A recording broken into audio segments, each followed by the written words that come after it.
Hello everyone and welcome to today's session. We will begin in 4 minutes. We'll start in 4 minutes time. Thank you.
Thank you for joining everyone. We will begin in just under 3 minutes.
Hello and welcome everybody. We will begin in 1 minute.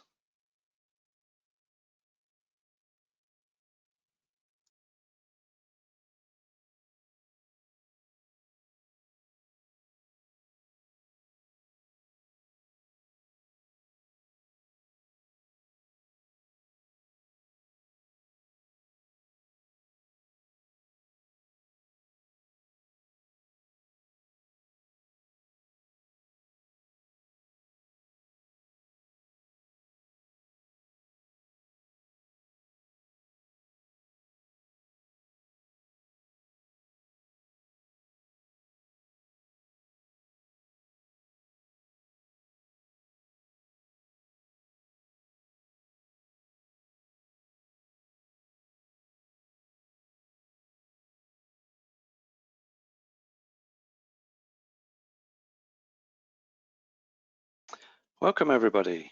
We will now begin the session, but before we hand over to John Mitchell, who will be delivering the talk today, I'd just like to go through a little bit of housekeeping. We will be taking questions and providing answers during the session. We encourage you to write your questions in the question panel, which is part of the GoToWebinar application or in the web application. Raise your questions in there and we will sort them out at the end of the session after John has finished his talk. We will work through each of the questions and try to get through as many as possible. Just before we do start the question and answer session, I would like to present you with a poll which consists of 2 questions. It should only take about 10 seconds each question. But what we'll do first is we'll hand over to John and he will deliver today's session. Over to you, John. Okay, thank you very much, Gary. First of all, I've got to work out how to get show my screen. Okay, I think we're getting there somewhere.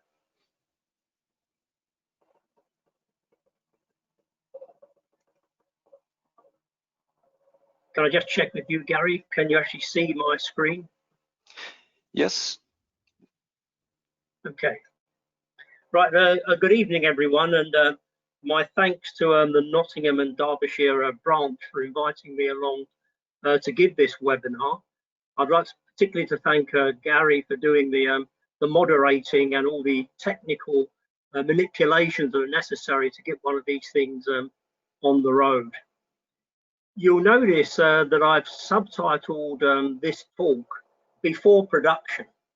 And one of the reasons for doing that is you've probably all been in the situation where you develop an application, it goes through all the user acceptance tests, it goes into production, everyone's apparently happy with the system itself, and a few months into production, an auditor comes along, does a review of the system, and then issues a report which basically says this system doesn't have adequate controls for what it is intended. And one of the reasons for that, I think, is the fact that when we actually look at a system's development, we're obviously aware of the concept of having primary and secondary users, and maybe even tertiary users too. One of those users in the longer term are actually the assurance professionals, the computer auditors, the compliance people, and even the quality assurance people within the organization. So what's really important is that their requirements are actually specified at the very beginning, along with all the other users. So the reason I'm here today really is to discuss the importance of actually designing and building these controls into the system during the development process and before it actually enters production. So there is I'm alluding to the system development process to actually ensure that all the requirements of all the potential users of the system are actually captured before the system is designed. Now, one of the big challenges we face with computerized applications today is most of what actually goes on is invisible. And we'll look at this in a moment and see the problems that can actually give us.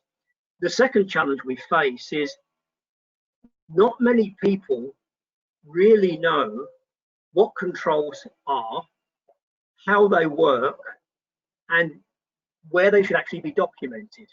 Everyone assumes, when I say everyone here, I think it's pretty universal, that the IT professional knows about all this control stuff, that it should have been taught at the university when they were doing their computer courses, whether it's computing for business or computer science. But in fact, I've found out that's not actually really the case. And I'm one of those unusual people. I've got a foot in both the professional and academic camps. I spent the last 35 years running my own consultancy, and I specialize in risk management. And the management of risk is really all about the control structure you actually put into place. And if you look at the left of this screen here, you'll see that my computing career has been quite long and extensive. I started off as a data controller, which is a job that really doesn't exist anymore. And I ended up as a chief information officer of a fairly large organization. I then switched careers and I became a computer auditor. And from auditing, I moved into governance. And it was in the mid to late 1980s that I set up my own company to actually specialize in business risk management. And I specifically concentrated on the IT side because that's where my expertise actually lay. You'll probably also notice that I'm FBCS. I've been a member of this institute for nigh on 40 years. So you'll appreciate that I'm actually a lot older than I look in the photograph you see of me doing an imitation skydive. I'm also CITP, and I think that's quite an important qualification to have when I'm actually talking to IT professionals about how they should manage the risks within their organization, within the infrastructure, and within individual applications. I've got a few other qualifications, mainly relating to my risk and audit work. But my main professional career was actually in IT. And the reason I moved across into the assurance and governance area was simply because one day I was asked some very, very pertinent questions by my then external auditors about the way I controlled my computer systems. I actually couldn't give the answers. And I found out that I knew very little about control. Although I was putting controls into systems, intuitively, I knew what was required from a security point of view, but security is only a subset of the actual control paradigm. When we talk about system development in its widest sense, there are two main things relating to the deliverable. The deliverable should meet the requirements as specified in the requirements specification, which really means unless control is specifically and explicitly mentioned at the requirement stage, it won't necessarily get built into the final production system. And if the system is going to be well controlled when it enters production, it's absolutely essential that we analyze the risks that would be faced from a security point of view, absolutely certainly, but also from a business point of view. Now, security we think of as being confidentiality, integrity, and availability. A lot of the IT professional time is spent on looking at the confidentiality side. What sort of log-on process are we going to have? How can we detect if someone's hacking into our systems, etc.? I'm interested in that, of course, but I'm also interested in the integrity and availability aspects of the production system. And whenever I see a development, I'm always thinking of what is this thing going to look like when it actually enters production. It's going to be interfacing with other systems. It's going to be using it probably an existing infrastructure. It's got to fit seamlessly with other parts of the IT infrastructure, and it's got to be easily maintained. There's been some debate at the moment with regard to the COVID-19 model produced by Imperial and the quality of the code, and hence is it actually going to be easily maintainable. So from a project development point of view, I look at it from the point of view of the production system. And one of the challenges there, of course, is the project team are not necessarily going to be there once the thing is entered production. There'll be a handover and the project team will get disbanded, go on to another project. So when this auditor comes along and says, well, there's a few control deficiencies in this system, it then goes into the maintenance mode, which may be totally different from the people who actually developed it in the first place. So my intention is to make you aware of the need for this requirement to be specified at the requirement stage, that the system must be adequately controlled when it enters production, because what we want is predictability. What everyone wants. Everyone wants the fact that for any given input entering into a particular process, we'll always get the same result. Because that predictability is really the reason, the rationale behind this system, that management gets sufficient and accurate information to make decisions that may well affect the ongoing health of the business.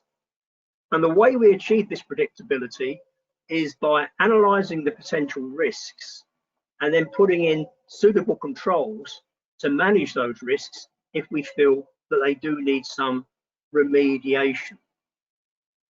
I suppose the third thing that really matters is the control testing should form part of both unit system and user acceptance testing, which implies that somewhere the controls have actually been specified, they've been documented, and are capable of being reproduced during the testing phases. So control testing is an integral part of the entire development handover testing. Now, really, when we talk about predictability, we're really talking about trust. Now, we know that IT is very complex. I'm always amazed that when I put a query into my search engine and I press the enter key, that a few seconds later, valuable information appears on my screen, because I know all the various processes that my query is actually going through. Now, in order to get this trust in this very, very complex infrastructure, we've got to have trust in the underlying hardware.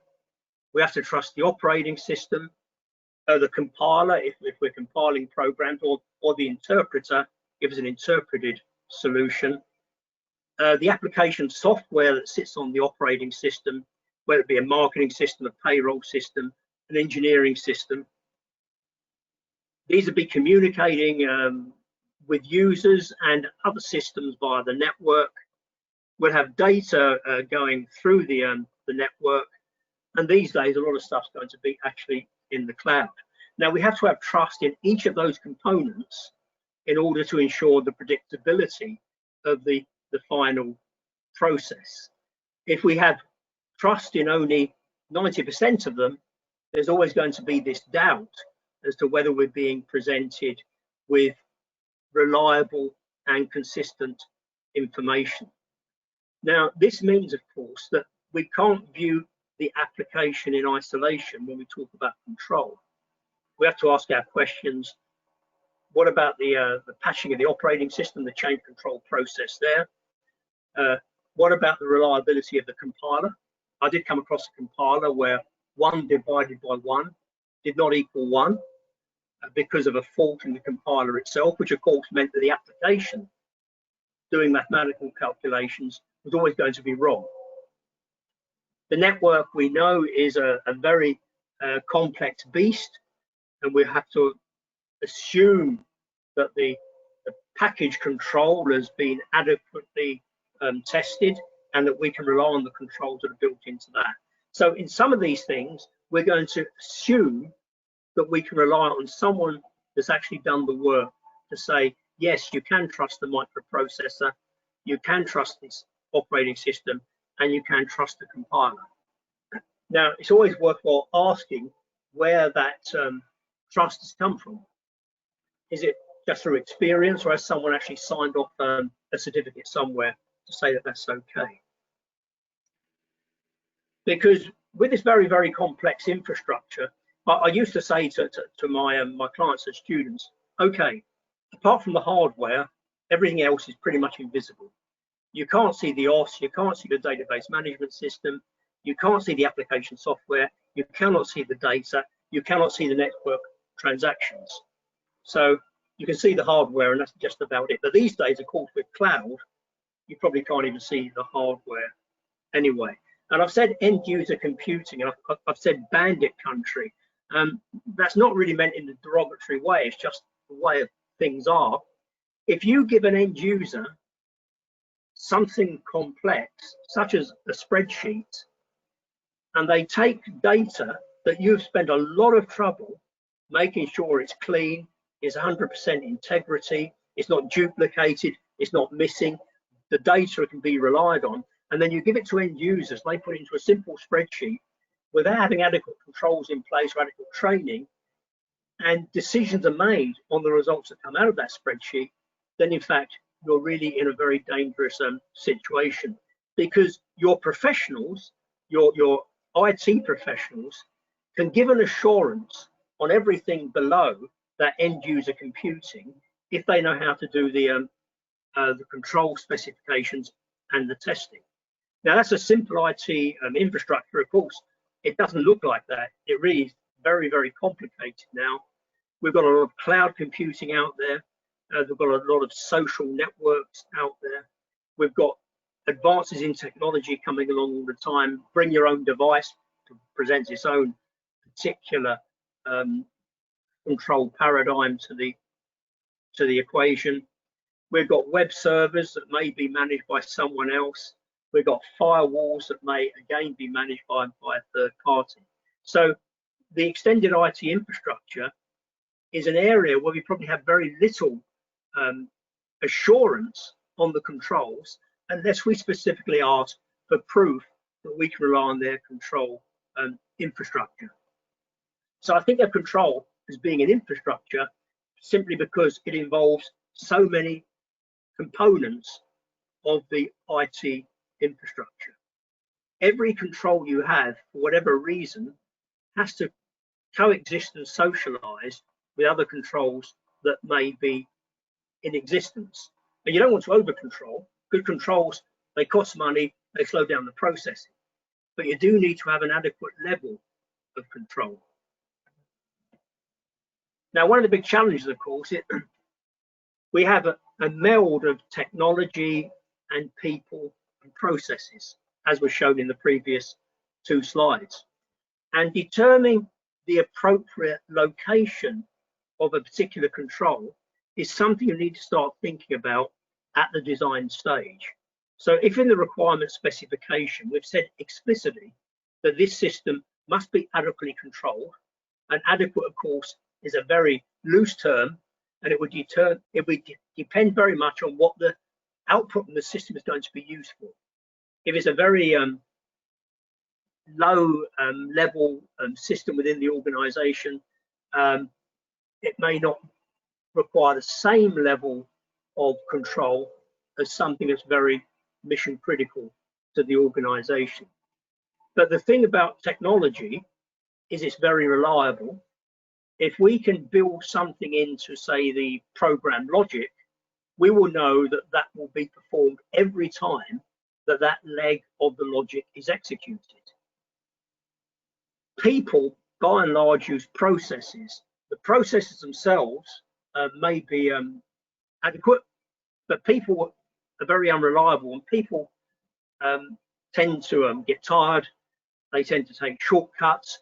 They will try and change the process in some way, because for them it may not be obvious what the process is doing, and they can actually make it more efficient for their own use. So we have to be very, very careful about the meld in the control. The ideal control, in my mind, is a technological one. But in fact, the ultimate control in any system, any organization, is like to be a person. And we have to realize that these people may not be 100% reliable. So if we think of a project as being a temporary activity, which is going to produce a unique product, which in this case is an application, then because it's temporary, once the application enters production, they're off the scene. Therefore, any control that we build into the application is going to be executed when the system is in the production environment. So the very first thing we have to decide is, well, what is a control? You will often you'll hear, oh, it's a preventive thing, it stops bad things happening. It's a detective thing, it detects bad things that have happened. And that's all true. But the best definition, I think, of a control is anything in the processes which monitors or modifies the behavior of the application or a component within it to ensure that it's operational, predictable. That every time you do that particular operation, you're going to get the same result.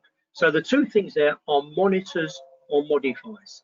If you keep that in mind, then everything else will hopefully become self-evident. So let me explain how this works.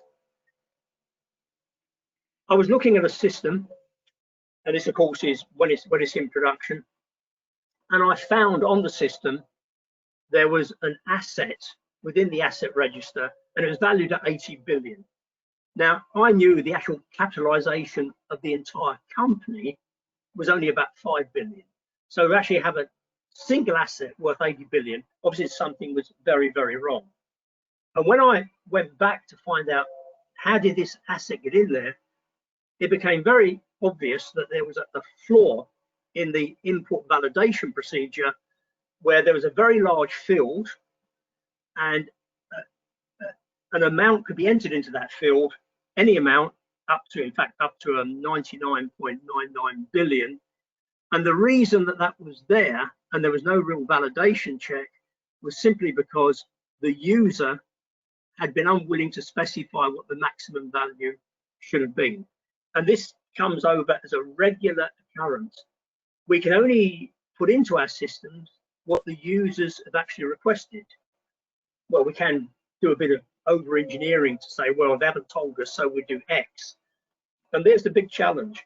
The users in many cases expect us, the IT professionals, to put in the control framework without giving us necessarily the upper and lower limits associated with a particular transaction.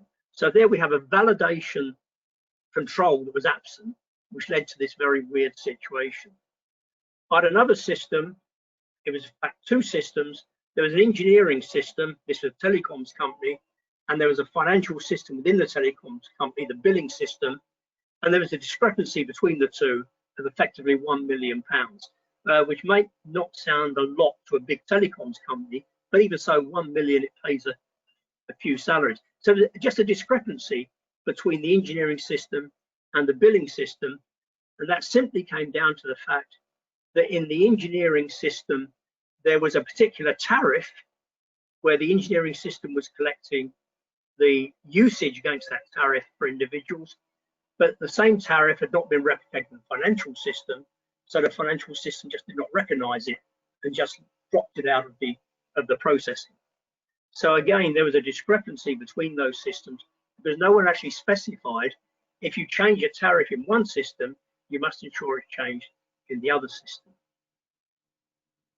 I looked at a further system, and I noticed on some circumstances, not all, the bill for the client was calculated incorrectly.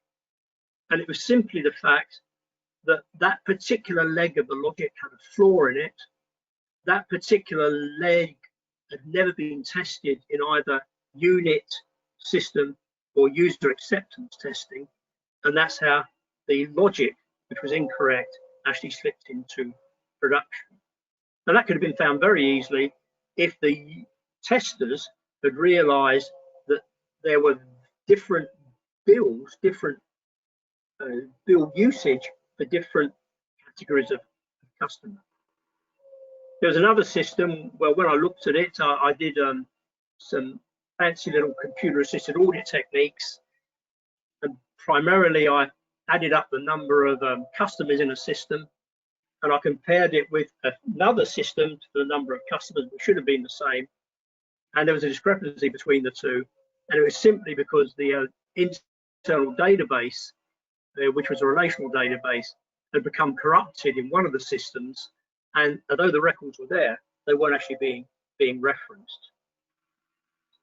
On the business continuity side, one of my clients restored the data for an application from backup, but unfortunately they restored the wrong version.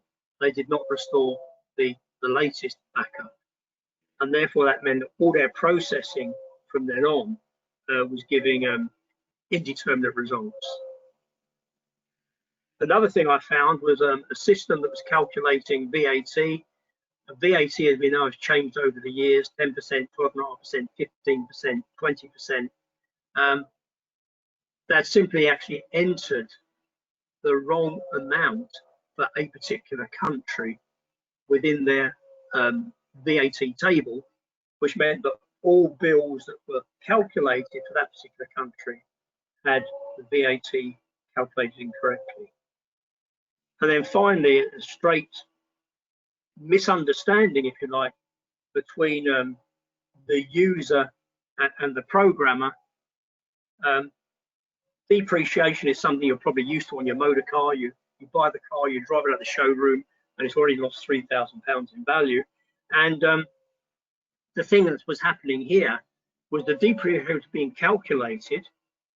The actual equation had been provided by the users, but there was a misinterpretation of that equation by the programmer, which meant that when the depreciation on the item got to zero, where it should have stopped, it carried on and actually became negative, which actually therefore had the result of increasing effectively the value of the item. So you take these things together and you see, well, this is why control is actually quite important, because it can have a devastating effect on the organization, which is relying on the predictability and the accuracy of the output. Now, I mentioned in my definition of control that it monitors or modifies the behavior of a system. So here's a result. This is the monitoring. The gender must be M or F. So the monitor will look for the gender coming in and say, is it M or is it F? It doesn't make it right. It could be the wrong M or F, but at least it ties it down to only two particular acceptable values. So it's monitoring for that particular attribute. Likewise, with a number range, the range must be within +1 to +999. Anything within that range is acceptable, and it may be wrong, the entry may be wrong, but at least we're restricting it to a particular value. So again, we're monitoring that the actual entry is within that particular range. It may be quite simply, only numerics are permitted. We don't want alphas in here or special characters. Or it may be fairly complex, that the carried forward total is equal to the brought forward total plus the transactions. So we're just monitoring to see whether the attribute is actually true. Now, if it's not true, then you have to modify what the system actually does, and we can explain that a little bit further on. So we know we need controls for access to the system, the confidentiality side. We know we need controls over data quality, because data is pretty important. The only reason you've got this system is to store and manipulate data to produce information. So integrity is very, very important. The processing side of it, the actual system logic, again, the integrity of that is absolutely paramount. The availability of the system to those who should have it when they actually need it is one of the reasons you've got the system in the first place, to provide this information at a particular time to a particular person. And finally, there I've got compliance. When I talked about CIA, confidentiality, integrity, and availability, I've got a fourth one. It's another C, it's called compliance. We live in a very compliant world. We have a situation where if you're in the financial services industry, there are thousands and thousands of rules that have to be followed by your organization. You must comply with those. If you're registered for ISO 27000, then there's a whole host of rules you also have to follow to maintain your registration. So compliance is a control aspect that needs to be considered at the very beginning of the development process. And there is a government system today, which has now gone live, but it was held up by 3 years simply because they could not meet the compliance requirements, which really should have been specified at the very beginning of the design specification. So all of these things are needed. So we're doing a lot of monitoring within our systems. Is this the right person? Are they getting the right data? Is it being processed correctly? Is it available to them when they need it? And are we actually meeting the compliance regulations, such as the general data protection regulations? Which brings me back, of course, to the very, very beginning of risk management. In the center of this circle, I've got something called risk analysis. This is where you, as you well know, you identify and determine your risk, and then you decide whether you're going to live with it as it currently is at the inherent level, or whether you're going to mitigate it in some way. Now, if you decide to mitigate it, when we're not happy with it at this level, we want to somehow manage it, then you actually do that by inserting controls into the processes. And you'll see that I've got a control objective. What is the control trying to achieve? Gender field must be M or F. The design of the control, how is it going to actually achieve that? Well, we'll do a comparison against the table, and we'll see it as an incoming gender. Let's compare it against the table. Is it okay? We then have control activity. Well, what if it's not okay? What do we actually do about it? Well, we'll modify the process to say, this gender is invalid. Let's send it back to the inputter and say, no, only M or F is allowed. And then we have our control monitoring. How do we know this system control is continuing to work. We designed it some years ago, possibly. We've had several amendments to the user requirements in that stage. We may need to add extra genders, for example. Is this control still effective in achieving this design objective? So what I'm going to be discussing here for the rest of this session really is how do we actually ensure that a control is achieving its design objective? So here's a standard heat map. In that red square, 4-4 on the grid, we've got something called IR, inherent risk. This is where you would be if you didn't have a control in place. So if we didn't have a control for gender, for example, anything could go in there. That would be the inherent risk. And we say, hang on, we're not too happy with that, because there's a good reason for knowing what this person's gender is. It may relate to calculating their pension. It may result to special needs that they may actually have as a result. So we say we're not really happy with that inherent risk. So we need to actually reduce it down. And we've got a nice 45-degree slope here going from red to green, a typical academic representation of a risk map. And the way we move from inherent red to residual green is by putting in some controls. And you'll see the controls achieve two things. They reduce the likelihood of something happening. So they'll reduce the likelihood of an incorrect gender going in by having some rationalization of the table that's being checked against. And they'll also reduce the consequence which an incorrect gender may actually lead to further on in the processing. So any control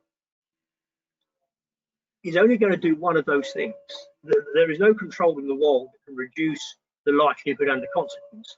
You'll find out as we go on in this presentation, you can do one of those. A single control could reduce the likelihood, and a single control can reduce the consequence. So to get from inherent red to residual green, we need to have a minimum of two controls, which is why we'll see a little bit later on this lovely academic representation, marvelous though it looks, is actually not in reality likely to happen. In reality, our controls are going to possibly reduce the likelihood, which means you'll come very nicely down the vertical axis, but you won't be moving into the green because you come into the amber. Or it may reduce the consequence, which means you'll go horizontally, so you go from inherent red to residual yellow based on the control you have there. And this is quite a standard problem. Low risk is not the same as no risk. Now, there's many assurance frameworks out there that your organization may have signed up to, and I list some of them here. Some of them are international standards, the ISO standards. There's another standard out there, it's not international, it's an open standard relating to capability maturity modeling, which is a useful thing to know about. But the thing about all of these international standards now is they're all risk-based. And what this means is if you decide to become accredited to one of these standards, you'll be required to actually state how you're managing the risks. And you have to do that by putting in some controls. And the advantage of all these standards is they do list acceptable controls. So you have a sort of a mix and match thing like the old sweet shop. You can say, well, I've got a particular risk, therefore I'll take that particular control. There's no need to continually reinvent the wheel. And in fact, allied to this, if we think of cloud computing, we talk about software as a function. We can have control as a function. We talk about reusable code.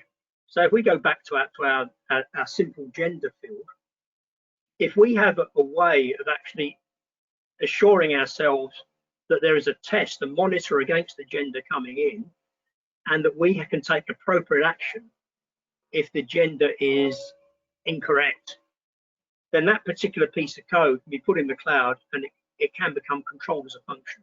We can actually reuse that in other applications, which means, of course, we only have to test it once.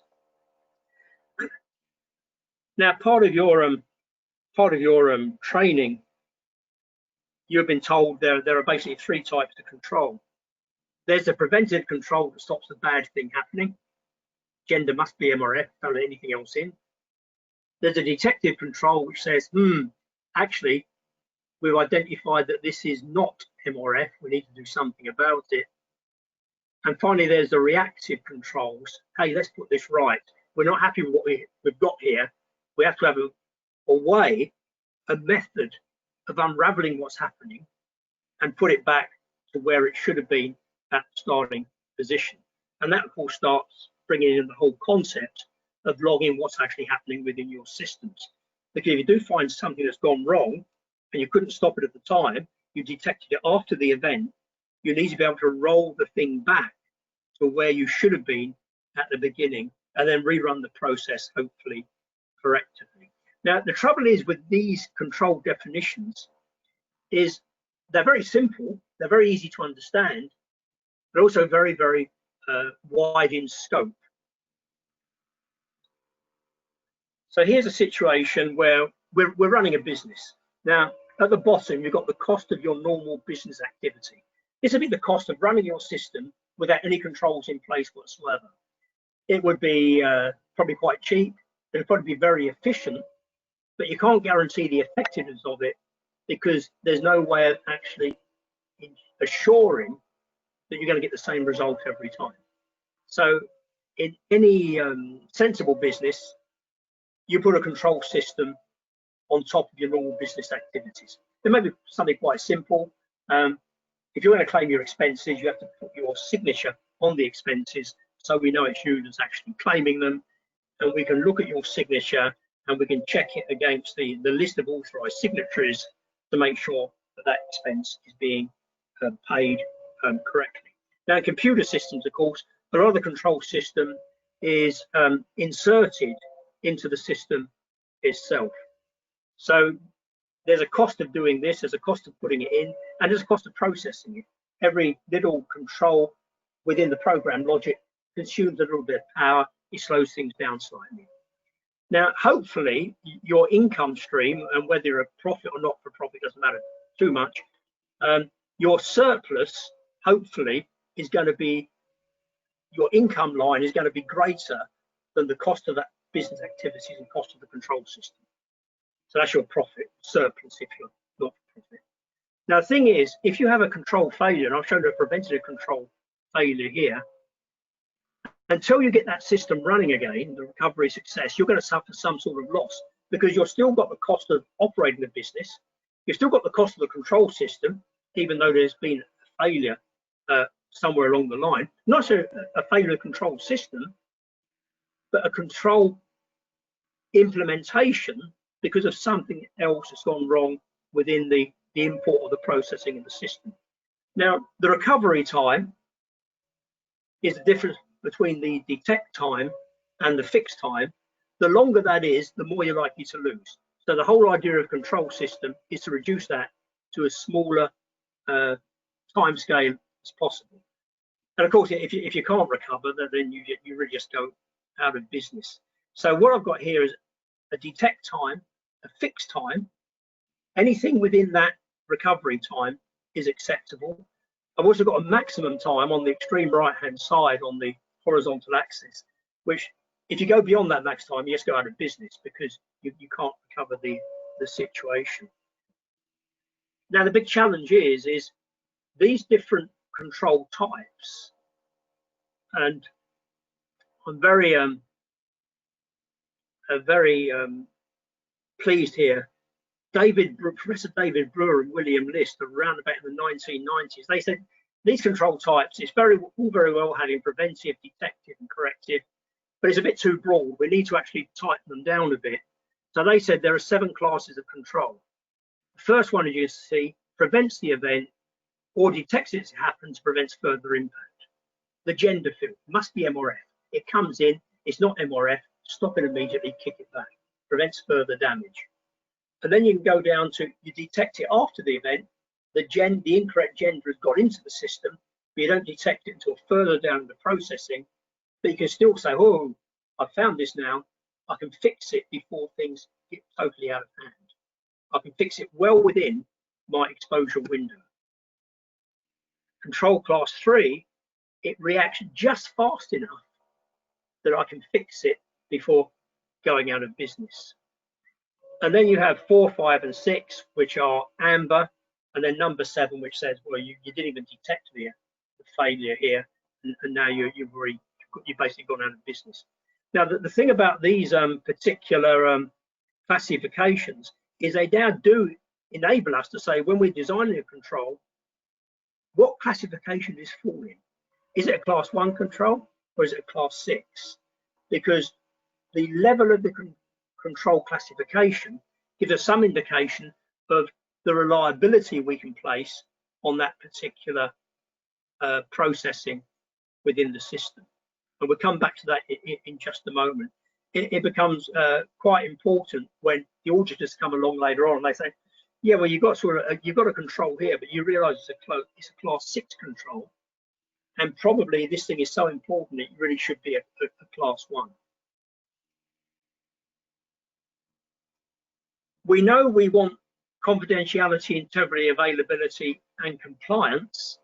So whenever we look at our control objective, if you remember that bullseye thing I showed earlier, it's the first thing you specify. What is this control trying to do? Is it trying to keep something secret? Is it trying to give some assurance of the reliability of it? Is it to ensure that the user has the system as and when they need it? Or is it to ensure that we have compliance with the regulatory or standards framework? So these are the questions we have to ask ourselves at the design stage of the system. We've got some idea what the system is going to look like. How are we going to control the input to this system? How are we going to ensure that the input gets through to the appropriate database? How are we going to ensure that any calculations that are done can actually be relied on?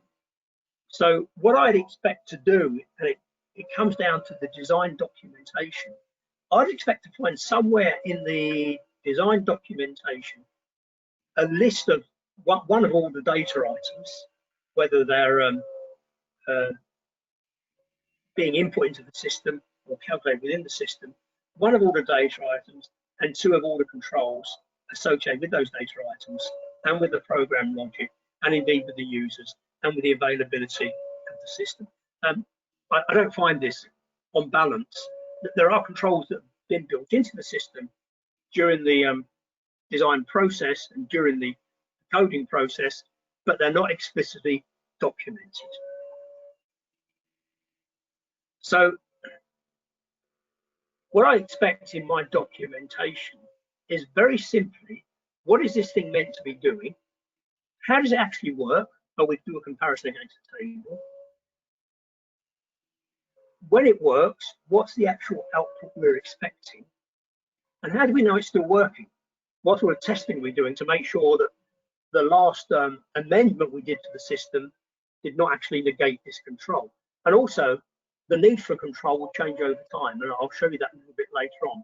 There are some controls you probably have in your system at the moment which are no longer relevant and could be safely taken away, cutting out the red tape. So here's the control example I've used because it's quite simple, everyone can appreciate it. My control objective is to prevent an incorrect gender getting into the processing. I've only allowed M or F, so I'll just compare against the table where the only 2 entries are M or F. My control activity is the bit of logic, only transactions containing M or F go into the next stage. Non-compliance, anything other than M or F, returns an alert to the inputter. And occasionally, I run a computer-assisted audit technique, just a little program, which would scan the file to detect any non-M or F in the file. Because if I do detect any, I know there's been a control failure associated with this particular control. Now, what this doesn't give me, and we can talk about this in another session, it doesn't tell me whether I've got the right M or F. I know I've got M or F, but I don't know whether in fact it is a male or female correctly identified. I'll give an example here. We ran some tests against a patient record system, and we found a number of people with gender M for male who had hysterectomies.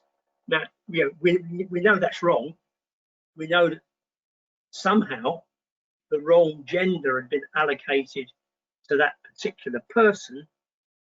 But of course, if the test is only is it M or if it's F, then either of those is acceptable.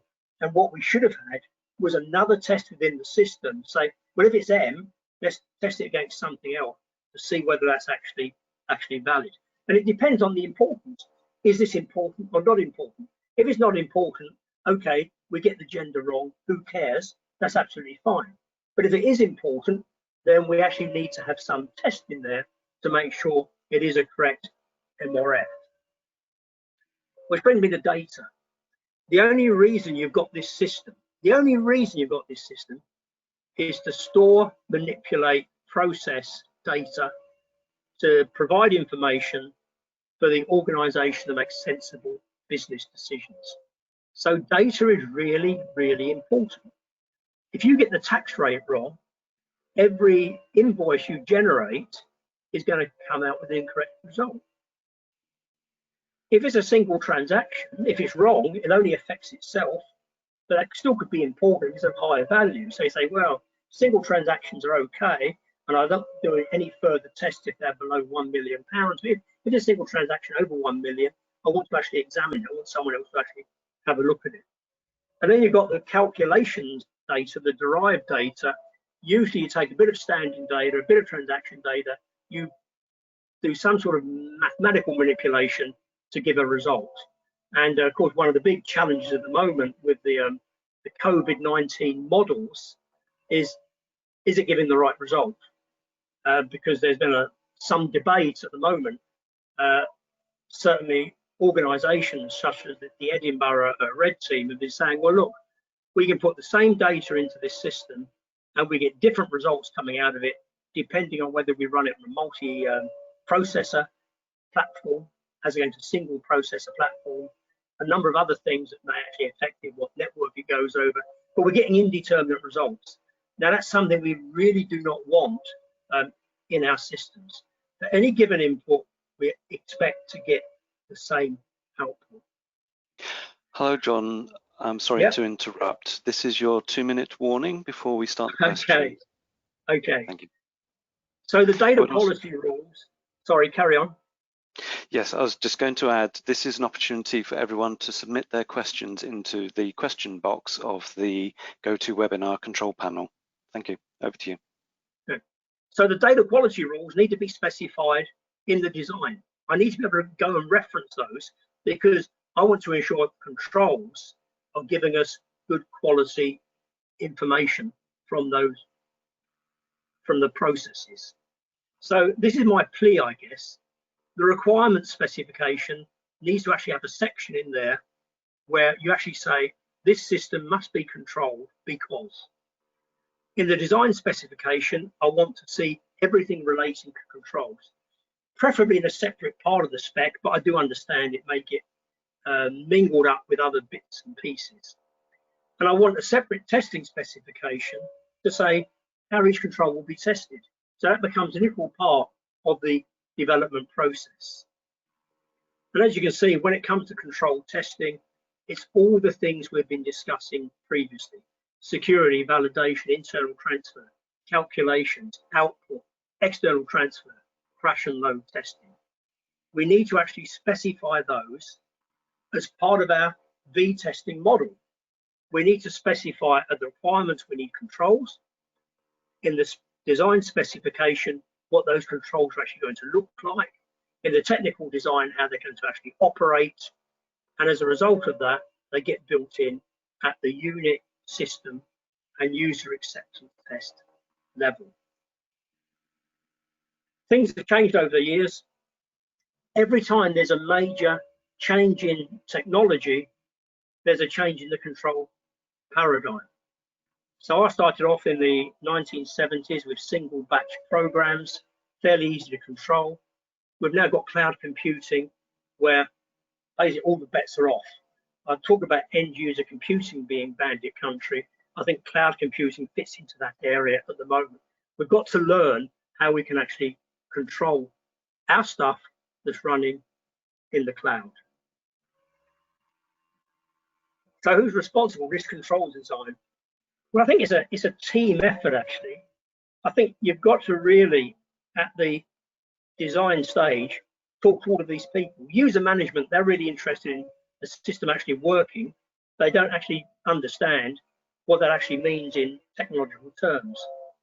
The project team are interested in meeting the user requirements, but who are the users? Quality assurance and audit are actually users of the system, or will be in the future, the production system. So perhaps you need to involve them in the discussion at this stage, and the compliance guys as well. Are you going to meet the GDPR requirements? And of course, the guys who are going to operate the thing at the end, the old-fashioned term is IT operations. How is that going to actually work? So just in closing thought, all the control stuff should be specified at the requirements and design stages. You really might need to consider employing a control expert to give you that sort of assurance. And there should be some testing of these controls before the thing actually enters production to ensure that they are effectively achieving what you actually wanted. Right, so over to you. Okay, thank you very much, John.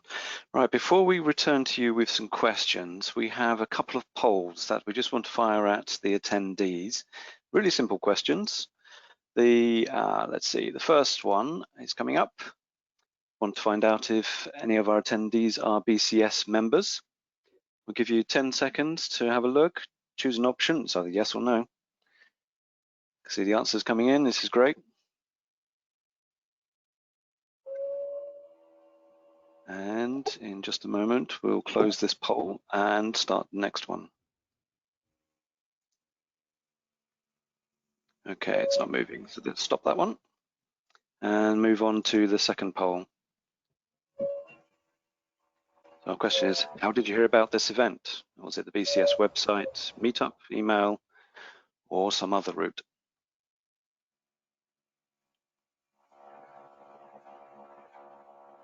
And again, we'll give this one a maximum of 10 seconds until the bars on my display stop moving.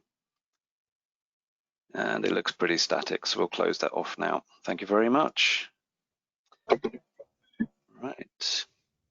Now, just before I hand back to John, I just wanted to share something very quickly, if I can find myself.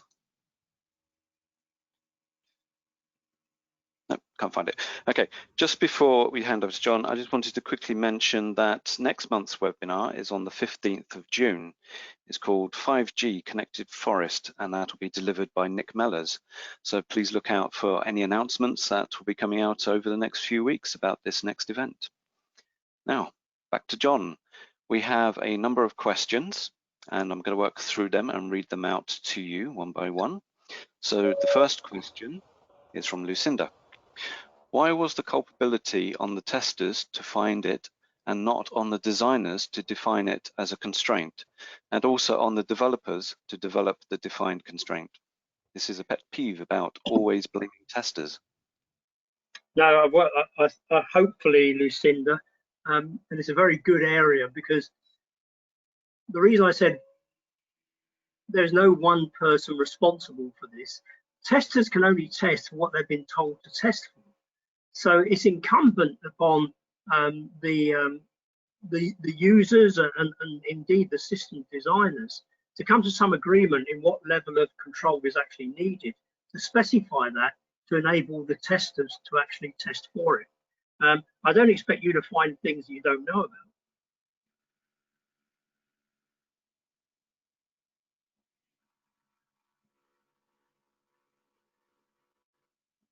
Hello? Hello, right. Okay. All right, next question is from Tony. Tony is asking, has John looked at the NHS COVID app? Would he like to share his thoughts on whether it has appropriate controls balanced against the urgency for its implementation? I haven't looked at it per se. You've probably seen, Tony, there's been some speculation in the press as to the reliance that can be placed upon the actual coding itself to produce consistent results. Now, one of the big challenges, of course, is that it was urgent to actually produce some sort of model. What does concern me is that it probably did not go through what we would consider to be the normal quality control process. Now, quality control processes don't have to slow down the implementation, providing that there is a structured method between actually saying what this model is meant to be doing, i.e. the requirement specification, a little design specification. I've looked at the design specification for the COVID-19 app, and it literally is basically a one-page flowchart, so it's very easy to actually follow what the intention of the modelers actually is. What I haven't done is to actually look at the code to see whether, in fact, the code complies with what the modelers actually wanted. But there's no reason why that shouldn't have been done. And in fact, I did look at the actual effort required, and in my estimation, it's only 2 days of effort. But that's not quite the same as saying that the code is okay. If you find the code is deficient, and there seems to be some indication from various analysts that it is, then you've got to actually ask your question as to why did it end up as being deficient. Mainly, I suspect, because it didn't have a proper QA process.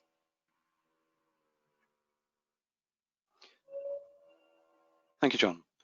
Next question is from Paul. Do you think that the current pandemic has caused many companies to take a different view upon risk? I wouldn't actually know the answer to that, I'm afraid, Paul, because during the lockdown, I haven't been out with any of my clients. With people working from home, there's obviously an additional risk that may not have been evaluated when people were working in the office. Now, of course, what should have happened is that those organisations having people working from home should have done a brief risk analysis to say, well, how are we going to ensure the security of the end-to-end link with these people? I would hope that had been done. I see no reason why it shouldn't have been done. I would think any decent chief information officer would have said to his main board, wow, hang on, if we're going to change the way we're actually operating, then there's some risk associated with that. How can we manage those risks? What sort of controls do we actually need? Do we want to put in Citrix, for example, to control our end-to-end connectivity? But the answer is, I don't know. Okay, thank you, John. We have time for one more question. Last one is, in what ways do you see this control model being stressed by applications based on machine learning, i.e. indeterminate outputs? Indeterminate outputs, that can get to the COVID-19 model, doesn't it, which has a number of indeterminate outputs. And in fact, the suggestion from Imperial was you should run the model several times and take an average. Now, with machine learning, there can be great advantages in machine learning from the point of view of improving your control mechanisms. Because if the machine learning finds that you get a load of invalid genders going through and it identifies that as a problem, then obviously, as it's a learning tool, it should be able to suggest some sort of solution to it. But the whole thing about machine learning and artificial intelligence, that was one of my red things, if you remember, on the changes in the control paradigm. At this time, we actually don't know what changes that will actually induce into our system processes. It's certainly an area that hopefully some PhD students will get stuck in on over the next few years. Great, thank you very much. Well, that's all we have time for today. Thank you very much again, John, and to all of our attendees. I hope you've enjoyed it. We have a number of very positive comments coming in the question panel, so I'll be passing those on to John later. And just as a quick reminder, next event is 15th of June, 5G Connected Forest by Nick Mellors. Look out for the announcements from the Nottingham Derby branch BCS. Thank you Thank and you, goodbye. Gary. Thank you.